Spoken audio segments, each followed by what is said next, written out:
Урматтуу көрүүчүлөр, азыркы учурда биз Өзбекстан Республикасынын жазуучулар уюмунун имаратынын алдында турабыз. Манас Улуттук Академиясы алтын түндүк сыйлыгын Исамудинов Зухриддин агайга тапшыруу үчүн келди. Ал эми Исамудинов Зухриддин ким? Алдыда сиздерге тааныштырам.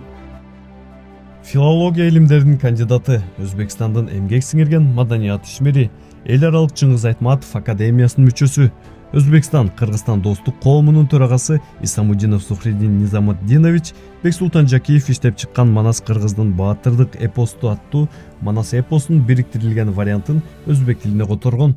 Айрым кыргыз эл жомокторун, кыргыз жазуучуларынын аңгемелерин, Токтогул Сатылгановдун чыгармаларын өзбекчеге которуп, Манас эпосу жана кыргыз адабияты маселелери боюнча 102 эмгек жазып, азыркы учурда да илимдин үстүнөн талбай иштеп келет. Агайга ден соолук, узун өмүр, чыгармачыл ийгиликтерди каалайбыз. Benim bir tayken var öyle.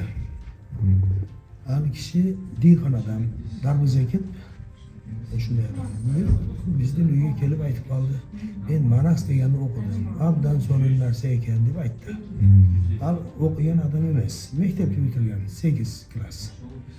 Hazır köz ötüp gitti aksakalarıydı.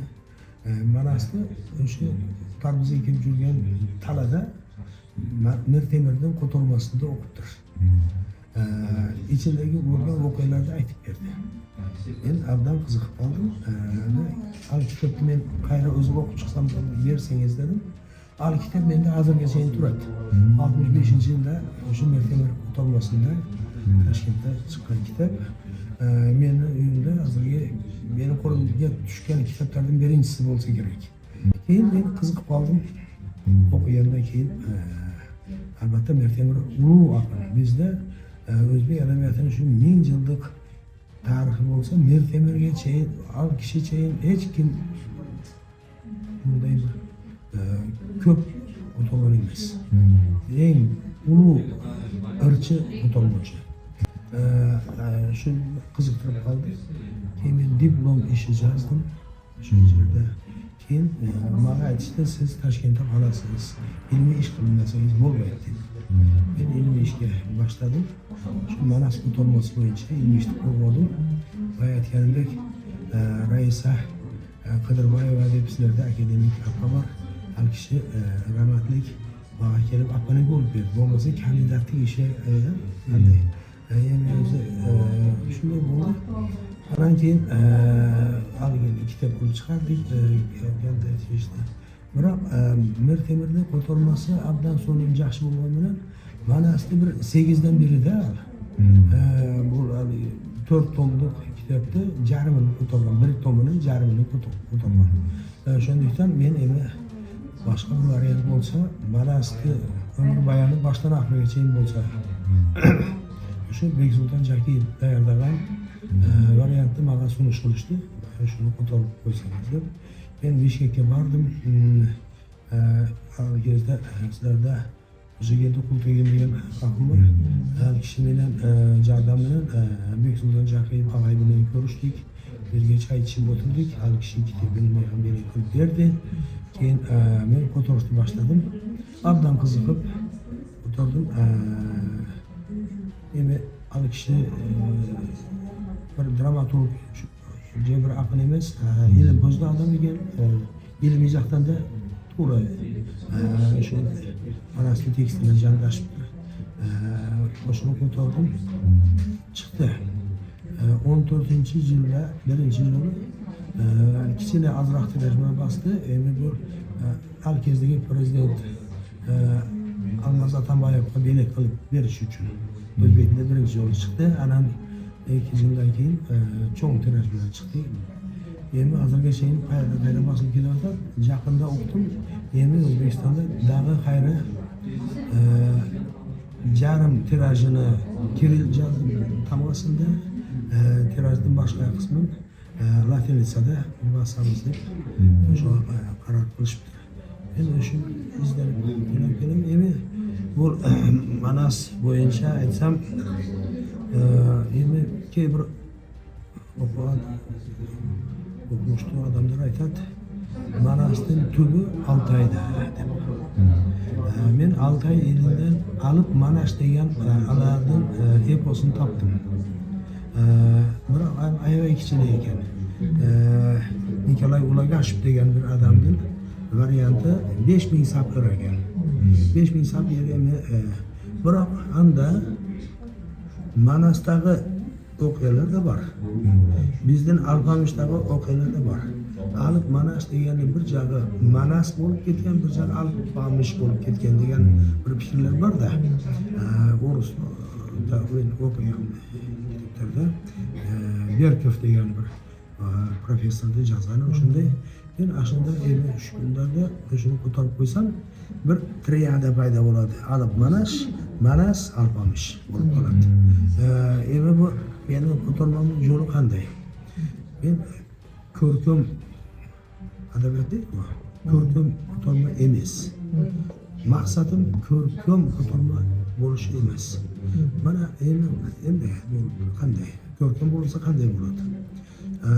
Hozir Manasda ichidagi voqealar qarasangiz, ot minib, ayza bilan, qilich bilan, to'sgan qalqani bilan bu hozirgi zamonda o'tib ketdimi? Odamlar hozir bir kezlarda qiziqqan. Hozirgi odamlarga uning ruhi kerak. Bu Manasga o'xshagan, bizdan Alpamishga o'xshaganlar elda ruhini beradi. Bu hozirgi chiqqan romanlar, hozirgi chiqqan boshqa chiqarmalar elda ruhini bu eposlar qatarib bera olmaydi. Misol Manasda o'qisangiz, qirg'izning ruhini tushunasiz. Qanday ekan? Ana o'shani tushuntirish. 1934-yili Maksim Gorkiy yozgan edi. Bizda chiqqan, herkesda esingizda bo'ldi. Bizda chiqqan har bir chiqarmani boshqa bizga kelgan boshqa ellardan tillarni ko'tarib qo'ysak, bu ayvay yaxshi tushunish bo'ladi. Biz bir-birimizda dilimizda ayvay yaxshi tushunar edik deb aytgan. Shundan endi Manas o'shunday. Shuning uchun men Manasni ilmiy ko'tarishga harakatlandim. Bu degani ko'rkam jag'i aqsab orqada ikkinchi planda ekan degani emas. Har bir haligi ritmi deydi, boshqasi bari o'z o'rnida.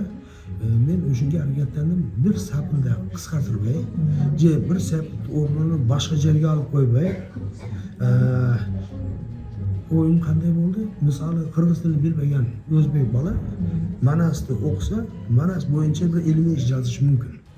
O'sha o'zbek tilidagi variantga qarab. Emlaganda o'z o'rnida bari. Endi boshqa ko'rkam ko'tarmalardan meni ayirmam o'shunday. To'xtovdi, men Ag'achayinda o'zim ko'tarib yurgan edim. Bilasizmi, To'xtovdi qanday aql? U kichkina o'zbekroqda. Qanday? 48-yilda To'xtovdining chiqarmalarini men bibliotekada olib o'qidim. So'zlari, bir so'zlarini tushuntirma bergan kitobda. Qirg'iz tilidagi kitobda. Al so'zlar o'zbekchada bor. Tushundingiz? To'xtovul o'rtadagi. Qirg'iz bilan o'zbekni aralab yurgan odamda. O'zbekning to'yinda aytib boshqa bo'lib yurgan odam, so'zlari tushdik jaqdan so'zlari-da. O'shandan To'xtovulning ruhi bizga ayvay yaqin.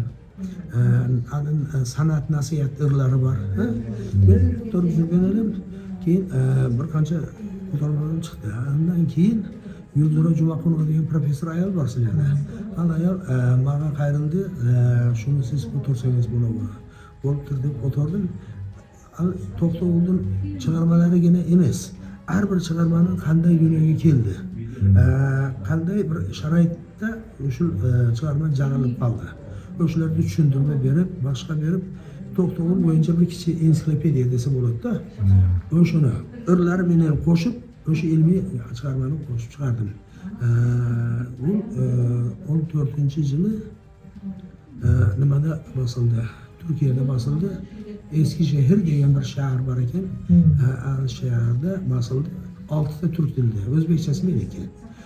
Keyin o'sha yilning oyog'ida dekabrda bizni Bakuga chaqirishdi, prezentatsiyasi bo'ldi. Menga el aralab bir qizil oltin olma degan bir belagi bor ekan, uni berishdi. Yaxshi, To'xtovul Biroq bizning o'quvchilarga yetmay qoldi-da. U Turkiyada bosildi. Cho'ng bir kitob bo'lib bosildi, katta formatda. Men keyin ichidan To'xtovni irlarini ajratib olib, Toshkentga qayra bostirdim. Endi Gulzora Jumaxonova yo'q, meni To'xtovdan irlar ko'tarmam bor. Shuni chiqardim. Endi qirg'iz adabiyotdan ko'p ko'tardim. Endi deganda 2022-yili 4 yil bo'lay deb qoldi. O'zbekistonda 100 tomlik turk adabiyotining durdonalari degan kitob chiqdi. Shunda 9 tom qirg'iz adabiyoti. Shuni 7 tomini men tayyorlab, basmaga tayyorlab berdim. O'zimning ko'tarmalarim da bor. Endi qirg'iz adabiyotida endi bo'lsa ko'pi bor-da, Aytmatov bir tom, boshqalari o'sha qadriysa qilib bo'lib berilgan. Eng birinchi haligi yozg'ich aqinlar bor. Molda qilish degan o'xshagan. Boshqa Molda Niyaz. O'shalardan boshlab o'tdik.